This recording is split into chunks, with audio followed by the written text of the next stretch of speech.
ನಮಸ್ಕಾರ. ನಾನು ಮಂಜುನಾಥ್ ತುವರ್ ಅಂತ ಇಲ್ಲಿ ತೋಟಗಾರಿಕೆ ಸಹಾಯಕರ ಕೆಲಸ ಮಾಡ್ತೀವಿ.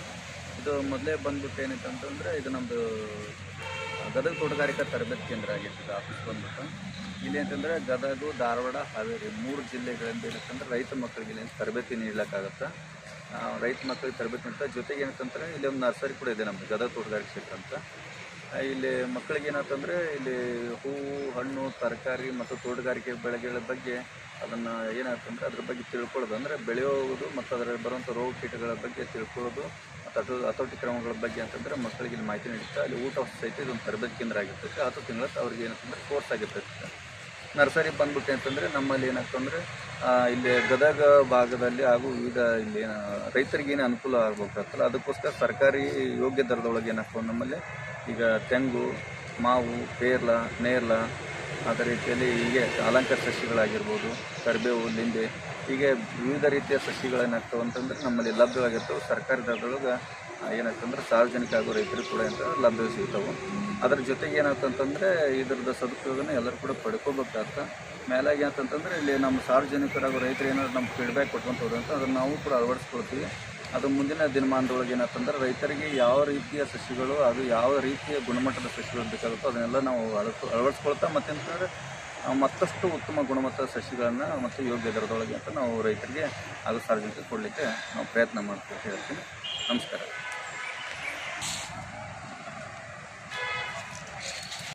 ಇಲ್ಲಿ ನೋಡ್ರಿ, ಇವೆಲ್ಲ ಈಗ ಅಲಂಕಾರಿಕ ಕುಂಡಗಳು ಏನಾಗ್ತದೋ ನಾವು ಸಾರ್ವಜನಿಕ ಸಮಾರಂಭಗಳಿಗಾಗಿ ಅದು ಸರ್ಕಾರಿ ಕಾರ್ಯಕ್ರಮಗಳಿಗಾಗಿ ಏನು ಮಾಡ್ತೀವಿ, ನಾವು ಕುಂಡಗಳು ತಯಾರಿಸ್ತೀವಿ. ಏನಾಗ್ತಂದ್ರೆ ಸರ್ಕಾರಿ ಕಾರ್ಯಕ್ರಮ ಬಂದಾಗ ಅಂತಂದ್ರೆ ಕುಂಡಗಳನ್ನ ತೆಗೆದುಕೊಂಡು ಹೋಗ್ತಾರೆ. ಸರ್ಕಾರಿ ಕಾರ್ಯಕ್ರಮಗಳನ್ನ ವಾಪಸ್ ಇಡ್ತಾ ಇದ್ವಿ.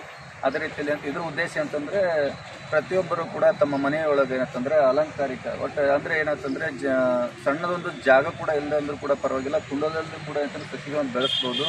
ಅವರು ಸುತ್ತಮುತ್ತಲ ತಮ್ಮ ಮನೆಯ ವಾತಾವರಣದಲ್ಲೂ ಕೂಡ ಏನಂತಂದರೆ ಹಸಿರಾಗಿ ಇಟ್ಕೊಂಡೆ ಅಂತಂದರೆ ಅವರು ಒಳ್ಳೆ ರೀತಿಯ ಆರೋಗ್ಯ ಮತ್ತು ವಾತಾವರಣ ಸೃಷ್ಟಿ ಮಾಡ್ಕೊಳ್ಬೇಕು. ಇದೊಂದು ಏನಂತಂದರೆ ಒಂಥರ ಡೆಮೋ ರೀತಿಯಲ್ಲಿ ನಾವು ಈ ಥರ ಕುಂಡಗಳನ್ನು ತಯಾರಿಸ್ತಿದ್ವಿ. ಇದು ಕೂಡ ಅಲ್ಲಿ ಸಾರ್ವಜನಿಕರು ಬರ್ತಾರೆ, ಇದನ್ನೆಲ್ಲ ನೋಡ್ತಾ ಇರ್ತಾರೆ. ಅವರು ಕೂಡ ಎಷ್ಟೋ ಜನಗಳು ಇದನ್ನು ಅಳವಡಿಸ್ಕೊಳ್ತಾ ಇದ್ದಾರೆ. ಅದೇ ರೀತಿ ನಮಗೂ ಕೂಡ ಸಜೆಸ್ಟ್ ಕೇಳ್ತಾರೆ.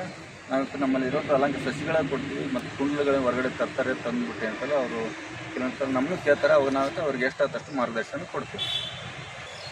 ಮುಖ್ಯವಾಗಿ ಹೇಳ್ಬೇಕಂತಂದರೆ ನಮ್ಮ ಒಂದು ತೋಟಗಾರಿಕೆ ಇಲಾಖೆಯ ಮುಖ್ಯ ಉದ್ದೇಶ ಇಷ್ಟೇ.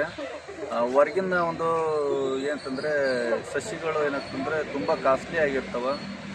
ನಮ್ಮ ಸಾರ್ವಜನಿಕರಾಗೂ ರೈತರಿಗೆ ಅಂತಂದರೆ ಅಗದಿ ಕಡಿಮೆ ದರದೊಳಗೆ ಮತ್ತು ಅವ್ರ ಕೈಗೆ ಎಟಕುವ ದರದಲ್ಲಿ ಏನಂತಂದರೆ ಅವರೊಬ್ಬರು ಬರ್ತಾ ಇದ್ದಾರೆ ಅಂತಂದರೆ ಬಂದು ಸಾರ್ವಜನಿಕ ರೈತರು ಬಂದು ಒಂದು ಕಚೇರಿಗೆ, ಆಫೀಸ್ಗೆ, ನರ್ಸರಿ ಭೇಟಿ ಕೊಟ್ಟಾಗ ಅಂತಂದರೆ ಅವ್ರು ಯಾವುದೇ ಅವರು ಪರಿಸ್ಥಿತಿಗಳು ಬಂದರೂ ಕೂಡ ಕನಿಷ್ಠ ಅವ್ರೊಂದು ಸಸಿ ತೆಗೆದುಕೊಂಡು ಹೋಗಿರ್ಬೇಕು. ಆ ಥರ ಆರ್ಥಿಕ ಅನುಕೂಲ ರೀತಿಯಲ್ಲಿ ಅಂತಂದರೆ ಎಲ್ಲ ಕೂಡ ಅಂತ ಕಡಿಮೆ ದರದೊಳಗೆ ನಮ್ಮಲ್ಲಿ ಏನಾಗ್ತವೆ ಎಲ್ಲ ರೀತಿಯ ಸಸಿಗಳು ಸಿಗ್ತಾವೆ. ಉದಾಹರಣೆಗೆ ಹೇಳ್ಬೇಕಂತಂದರೆ ನಮ್ಮದು ಒಂದೇ ನರ್ಸರಿ ಅಲ್ಲ, ಗದಗದೊಳಗೆ ಏನಂತಂದರೆ ನಮ್ಮ ಸಾಕಷ್ಟು ಕ್ಷೇತ್ರಮಂದು ನರ್ಸರಿಗಳಿದಾವೆ.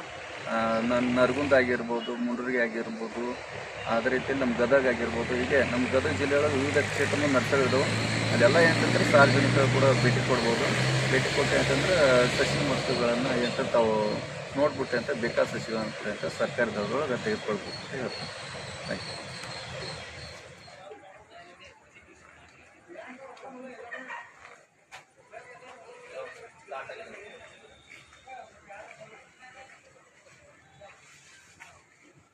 ಅಲ್ಲಿ ಏನು ಕಸಿ ಕಟ್ಟಿರ್ತಾರೆ ಸರ್ ಕಸಿ ಕಟ್ಟಿದ ಸಸಿಗಳನ್ನ ಏನು ಮಾಡ್ತೀವಿ ನಾವು ಈ ಥರ ಈ ಪಾಲಿಹೌಸ್ ಒಳಗೆ ಇಟ್ಕೊಂತೀವಿ ಸರ್. ಪಾಲಿಹೌಸ್ ಇಟ್ಕೊಂಡಾಗ ಅಂತ ಇಲ್ಲಿ ಇಮ್ಯುನಿಟಿ ಕ್ರಿಯೇಟ್ ಆಗಿ ಏನಾಗ್ತವೆ, ಚಿಗುರು ಬರ್ತಾ ಹೋಗ್ತವೆ. ಚಿಗುರು ಬಂದಮೇಲೆ ಏನಾಗ್ತವೆ ಈ ಥರ ನೋಡಿ ಸ್ಟಾರ್ಟಪ್ ಆಗಿದೆ ನಮಗೆ. ಈ ಥರ ಇಲ್ಲೆಲ್ಲ ಪೇರು ಸಸಿಗಳು ಹೊಸ ಚಿಗುರು ಸ್ಟಾರ್ಟ್ ಆಗಿದಾವೆ. ಏನಾಗ್ತವೆ ಈ ಥರ ಚಿಗುರು ಬಂದು ಆಮೇಲೆ ಕೆಳಗಡೆ ಬರುವಂಥ ರೂಟ್ಸ್ ಹಾಕಿ ಕೆಳಗಡೆ ಬರುವಂಥವನ್ನೆಲ್ಲ ಸೌಸ್ತೀವಿ. ಯಾವಾಗ ಜವಾರ್ ಚಿಗುರು ಬಂದರೆ ತೆಗೆದುಬಿಟ್ಟು ಅದನ್ನು ಬೆಳವಣಿಗೆ ಮಾಡಿಸ್ತೀವಿ ಸರ್ ಅಂತಂದ್ರೆ ಅದು ಕೂಡ್ಕೊಂಡು ಸ್ವಲ್ಪ ದಿನ ಅಂದರೆ ನಿಗದಿತವಾದ ಸಮಯ ಇರ್ತದೆ ಸರ್. ಆ ಸಮಯದ ಆದಮೇಲೆ ಏನಾಗ್ತವೆ ಇವು ಯಾವ ಸಕ್ಸಸ್ ಆಗಿದ್ದು ಗೊತ್ತಾಗ್ತವೆ ಅವನ್ನ ಏನು ಮಾಡ್ತೀವಿ ನಾವು ಆ ಕಡೆ ಸೆಡ್ನೆಟಿಗೆ ಶಿಫ್ಟ್ ಮಾಡ್ಕೊತೀವಿ. ಅಲ್ಲೇ ಸ್ವಲ್ಪ ದಿನ ಆದಮೇಲೆ ಏನು ಮಾಡ್ತೀವಿ ನಾವು ಹೊರಗಡೆ ಇರ್ತೀವಿ. ಅಂದರೆ ಇದು ಯಾವಾಗ ಅದು ಹೊರಗಡೆ ಕ್ಲೈಮೇಟಿಗೆ ಅದು ಅಡ್ಜಸ್ಟ್ ಆಗ್ತವೆ, ಯಾವ ಸಕ್ಸಸ್ ಎಷ್ಟು ಸಂಖ್ಯೆಯ ಸಕ್ಸಸ್ ಆಗ್ತವೆ ಅವನ್ನಷ್ಟೇ ಮಾಡ್ತೀವಿ ನಾವು ರೈತರಿಗೆ ಮಾಡ್ತೀವಿ. ಸರ್ಕಾರ ದರದೊಳಗೆ ವಿತರಣೆ ಮಾಡ್ತಾರೆ. Thank you. ನೋಡಿರಿ, ನಮ್ಮ ತೋಟಗಾರಿಕೆ ಇಲಾಖೆ ಒಳಗೆ ಏನಾಗುತ್ತೆ ಅಂತಂದ್ರೆ ಇದರ ಉದ್ದೇಶ ಇರುತ್ತೆ ಸಾರ್ವಜನಿಕರಿಗೆ ಏನಂತಂದ್ರೆ ಈ ಕಮರ್ಷಿಯಲ್ ಕ್ರಾಪ್ ಮಾಡ್ಬೇಕಂತಂದ್ರೆ ಏನಂತಂದರೆ ಒಂದು ವೆರೈಟಿ ಅಂತ ಬರ್ತೈತಿ, ಯಾವುದೋ ಒಂದು ತಳಿ. ಆ ತಳಿ ಅಂತ ಅದರದ್ದು ಉತ್ತಮ ಗುಣಮಟ್ಟದಾಗಿರಬೇಕು, ಸೈಜು, ಕಲರ್, ಟೇಸ್ಟು ಅಂತಂದ್ರೆ ಒಂದೇ ರೀತಿಯಲ್ಲಿ ಇರಬೇಕು ಅನ್ನೋ ಉದ್ದೇಶದಿಂದ ಅಂತಂದರೆ ಕೃಷಿ ಸಸ್ಯಗಳನ್ನು ತಯಾರು ಮಾಡ್ತಾರೆ. ಅದಕ್ಕೆ ಉದಾಹರಣೆಗೆ ಏನಂತಂದರೆ ಇಲ್ಲಿ ನಾವು ಇಲ್ಲಿ ಪೇರ್ಲ ಸಸಿಗಳನ್ನ ಏನು ಮಾಡ್ತದ್ದು ಕಸಿ ಕಟ್ತಾ ಇದ್ದೀವಿ. ಇದು ನೋಡ್ರಿ, ಈಗ ಇದು ಬಂದ್ಬಿಟ್ಟು ಅಂತಂದರೆ ಈಗ ಇದಕ್ಕೆ ರೂಟ್ ಸ್ಟಾಕ್ ಅಂತ ಕರಿತಾರೆ. ಅಂದರೆ ರೂಟ್ ಸ್ಟಾಕ್ ಅಂತಂದರೆ ನಿಮ್ಗೆ 6 ಭಾಷೆ ಅಂತ ಜವರ್ ಸಸಿ ಅಂತ ಅರ್ಥ. ಈಗ ಈ ರೂಟ್ ಸ್ಟಾಕಿಗೆ ಏನು ಮಾಡ್ತಾರೆ, ಇದೊಂದು ಸಯಾನ ಕೊಡ್ತೀವಿ. ಇದು ಸಯಾನ ಅಂತಂದ್ರೆ ಏನು, ಈಗ ಆಲ್ರೆಡಿ ಫಲ ಕೊಡ್ತಾರಂತ ಉತ್ತಮ ಗುಣಮಟ್ಟದ ರೋಗ ಕೀಟ ರಹಿತವಾಗಿರುವಂಥ ಒಂದು ಉತ್ತಮ ಗುಣಮಟ್ಟದ ಒಂದು ಸೀಬೆ ಸಸಿ ಅಥವಾ ಪೇರ್ಲ ಸಸಿ. ಅದರಿಂದ ಇದಕ್ಕೊಂದು ತುಂಡಿದೆ. ಈಗ ಈ ಸಯಾನನ್ನು ಆಯ್ಕೆ ಮಾಡ್ಕೊಂಡಿರ್ತೀವಿ. ಆಯ್ಕೆ ಮಾಡ್ಕೊಂಡು ಏನು ಮಾಡ್ತೀವಿ, ಈಗ ಈ ರೂಟ್ ಸ್ಟಾಕ್ ಅಂತ ಕರಿತಾರಲ್ಲ, ಈ ಜವರ್ ಸಸಿ ಏನು ಮಾಡ್ತೀವಿ ನಾವು, ಇದನ್ನು ಕಸಿ ಕಟ್ತೀವಿ. ಕಸಿ ಕಟ್ಟಿದ ಮೇಲೆ ಏನಾಗ್ತಂದ್ರೆ ಈ ಥರ ಕಸಿ ಕಟ್ಟಿದ ಈ ಥರ ಇರ್ತಾವೆ. ಇವುಗಳನ್ನ ಏನು ಮಾಡ್ತೀವಿ ನಾವು, ಇಲ್ಲಿದೆ ನೋಡ್ರಿ, ಈಗ ಬಿಳಿದೊಂದು ಇದೆ ಅಲ್ಲ, ಇಲ್ಲಿ ಪಾಲಿಯೋಸು, ಇದು ಟನಲ್ ಪಾಲಿಯೋಸು ಅಂತ ಕರಿತಾರೆ. ಈ ಥರ ಪಾಲಿಯೋಸು ಒಳಗಡೆ ಏನಾಗುತ್ತೆ, ಈ ಸಸಿಗಳನ್ನು ಏನು ಮಾಡ್ತೀವಿ ಇಡ್ತೀವಿ. ಅದಕ್ಕೆ ಹ್ಯೂಮಿಡಿಟಿ ಜಾಸ್ತಿ ಆಗೋ ರೀತಿಯಲ್ಲಿ ನೋಡ್ಕೊಂಡು ಏನು ಮಾಡ್ತೀವಿ, ಅವು